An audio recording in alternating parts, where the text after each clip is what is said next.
Hi students, நம்ம இன்றைக்கி என்ன பார்க்க போகிறோம் அப்படின்னா 6th ஸ்டாண்டர்ட் ஃபஸ்ட் சாப்டரில் உள்ள எக்ஸசைஸ் 1.3ல் தேர்டு சம் பார்க்க போகிறோம். சரிங்களா?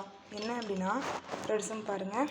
கடந்த 5 மாதங்களில் ஒரு குறிப்பிட்ட பொது நூலகத்திற்கு வருகை புரிந்தவர்களின் எண்ணிக்கை முறையே 1200, 2000, 2450, 3060 மற்றும் 3200.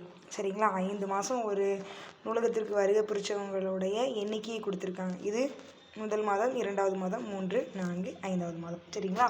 இப்போ என்ன கேட்டிருக்காங்கன்னா 5 மாதங்களில் அந்த நூலகத்திற்கு வருகை புரிந்தவர்களில் மொத்தம் எத்தனை பேர்? மொத்தம்னால நம்ம சின்ன வயசுலேருந்தே படிச்சுட்டே வரோம். மொத்தம் இப்படி 5 மாதங்கள் கொடுத்துட்டு மொத்தம் அதில் எத்தனை பேர்னு கேட்டிருக்காங்க. அப்போ நம்ம என்ன செய்யணும்? இதை கூட்டல் என்ன பண்ணணும்? 5 மாதம் வந்தவங்களே நம்ம என்ன செய்யணும்? கூட்டி போடணும். இது வந்து வகை கணக்கு. இதனால் நம்ம இதை எப்படி எழுதலாம்? முதல் மாதம் வருகை புரிந்தவர்களின் எண்ணிக்கை, 2ஆம் மாதம் நூலகத்திற்கு வருகை புரிந்தவர்களின் எண்ணிக்கை, 3வது மாதம், உடனே எல்லாத்தையும் போட்டு லாஸ்ட்டில் 5 மாதங்களில் நூலகத்திற்கு வருகை புரிந்தவர்களின் மொத்த எண்ணிக்கை அப்படின்னு சொல்லிட்டு முடிக்க போகிறோம். சரிங்களா? பாருங்கள். முதல் மாதம்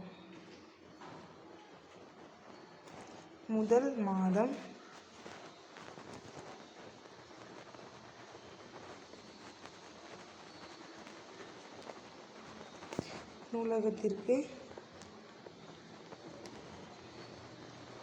வருகை புரிந்தவர்களின் எண்ணிக்கை.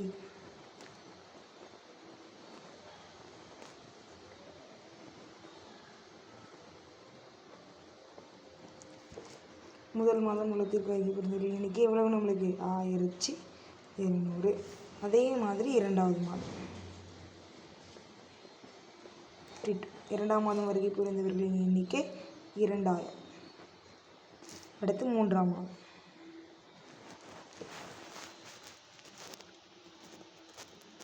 3வது மாதம் வருகை புரிந்தவர்களின் எண்ணிக்கை சமம் 2450. அடுத்து 4ஆம் மாதம். முதல் 5 மாதம் கொடுத்துட்டாங்க. அதில் வரிசையாக ஒவ்வொரு மாதம் உள்ளவங்களும் எடுக்கிறோம். 4வது மாதம் வருகை புரிந்தவர்களின் எண்ணிக்கை நம்மளுக்கு எவ்வளோ அப்படின்னாக்கி 3060. லாஸ்ட்டாக 5ஆம் மாதம். 5ஆம் மாதம் வருகை புரிந்தவர்களின் எண்ணிக்கை ஈக்குவல்ட்டு 3200. மொத்தம் அப்படின்னு கேட்டதுனால என்ன போகிறோம்? ப்ளஸ் பண்ண போகிறோம் எல்லாத்தையும். இப்போ லாஸ்ட்டில் என்ன எழுதிக்கலாம்? 5 மாதங்களில்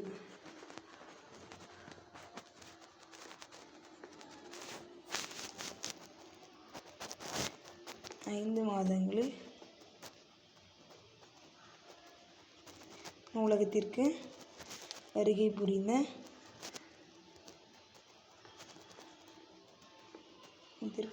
புரிந்தவர்களின் மொத்த எண்ணிக்கை.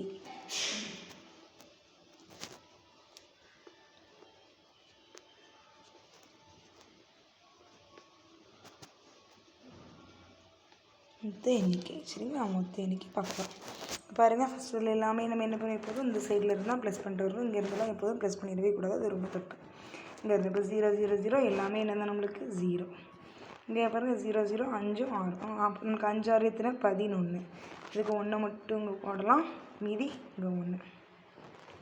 இப்போ பாருங்கள் 4 2 6 6 2 8 8 1 எவ்வளோ நம்மளுக்கு? 9. இந்த சைடில் 3 3 6 6 2 8 8 2 10 10 1 11. எனவே நம்ம என்ன பண்ணிக்கலாம்? நம்மளுக்கு கிடைச்ச ஆன்சர் இங்கே எழுதிக்கலாம். லாஸ்ட்டில் இருந்தாலும் காமா போடுவோம். இப்போ என்ன நம்மளுக்கு ரீட் பண்ணுங்கள்? 11910. ஸோ 5 மாதங்களில் நூலகத்திற்கு வருகை புரிந்தவர்களின் மொத்த எண்ணிக்கை 11910. சரிங்களா? பார்க்கலாம் அடுத்த கொஸ்டின். 4வது கணக்கு பாருங்கள். சேரன் வங்கியில் சேமிப்பாக 7,50,250 வைத்திருந்தார். கல்வி செலவிற்காக ரூபாய் 5,34,500 எடுத்தார் எனில் அவரின் கணக்கில் உள்ள மீதி தொகை என்ன கொடுத்துட்டாங்க? மொத்தம் 7,50,250 வச்சுருக்காரு. அதில் அவர் எவ்வளோ எடுத்திருக்காராம்? 5,34,500 எடுத்துட்டார். கணக்கில் மீதி தொகை. அப்போ நம்ம என்ன பண்ணணும்? சப்ட்ராக்ஷன். அதாவது என்ன செய்யணும்? நம்ம இங்கே கூட்டணும்னா இந்த சம் என்ன நம்மளுக்கு? கழித்தல். மீதி கேட்டால் என்ன பண்ணணும்? அப்போ நம்மளுக்கு கழித்தல். சரிங்களா? அப்போ நம்மளுக்கு சேரன் வங்கியில் சேமிப்பாக வைத்திருந்தார். இதை நம்ம வந்து வகை கணக்கில் எப்படி எழுதலாம்? சேரன் வங்கியில் சேமிப்பாக வைத்திருந்த தொகை. நெக்ஸ்ட்டு அடுத்து என்ன எழுதலாம்? கல்வி செலவிற்காக எடுத்த தொகை. லாஸ்ட்டில் கணக்கில் உள்ள மீதி தொகை எழுதலாமா? ஓகே, பாருங்கள், நல்லது கொஸ்டின். சேரன் வங்கியில் சேமிப்பாக வைத்திருந்தார். அப்போ என்ன பண்ணலாம்? சேரன் வங்கியில் சேமிப்பாக வைத்திருந்த தொகை, மொத்த தொகை. அப்போ எழுதலாமா? சேரன்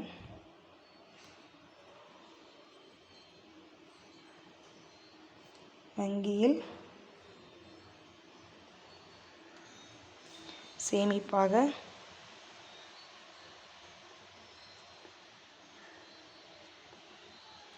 மொத்த தொகை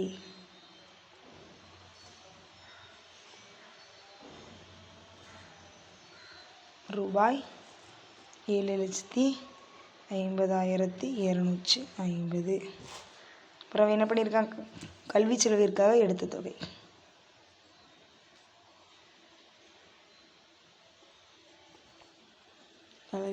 கல்வி செலவிற்காக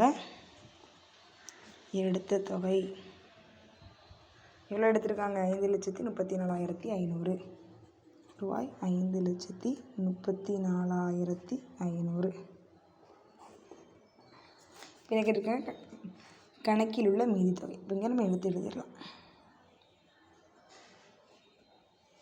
மீதிங்கிறதுனால நம்ம என்ன செய்யணும்? கண்டிப்பாக கழிக்க தான் செய்யணும். மொத்தம்னா கூட்டணும். சரிங்களா? கணக்கில் உள்ள மீதி தொகை ஈக்குவல்ட்டு இப்போ நம்ம கழிக்க போகிறோம். இங்கே 0, இங்கே 0, 0. மேலே நம்மளுக்கு 5 இருக்குது, கீழே 0 இருக்குது. அப்போ நம்ம என்ன பண்ணலாம்? அந்த 5 அப்படியே எழுதிடலாம். இங்கே 2ங்க, இந்த நம்மளால் என்ன பண்ண முடியாது? கழிக்க முடியாது. ஸோ என்ன பண்ணணும்? நம்ம பக்கத்தில் கடன் வாங்குகிறோம். இங்கேயே 0 தான் இருக்குது. அப்போ இங்கே கடன் வாங்கினா இங்கே 4, இங்கே 10. 10லேருந்து இங்கே கொடுக்கும் மோஸ்ட்லி இங்கே என்னதாயிரும்? 9, இங்கே 12. 12ல் 5 கழிச்சோன்னா என்ன? 7. 9ல் 4 கழிச்சா 5. 4ல் 3 கழிச்சா 1. 7ல் 5 கழிச்சா 2. இது நம்மளுக்கு எவ்வளோ இருக்குது? 2,15,780. எனவே கணக்கில் உள்ள மீதி தொகை 2,15,780. ஓகே ஸ்டூடெண்ட்ஸ், நம்ம அவ்வளோதான் முடிஞ்சு. இன்னும் நெக்ஸ்ட் சம்ஸ் எல்லாம் நம்ம அடுத்தடுத்த வீடியோவில் பார்க்கலாம். வீடியோ பிடிச்சிருந்தால் லைக் பண்ணுங்கள், ஷேர் பண்ணுங்கள், சப்ஸ்கிரைப் பண்ணுங்கள்.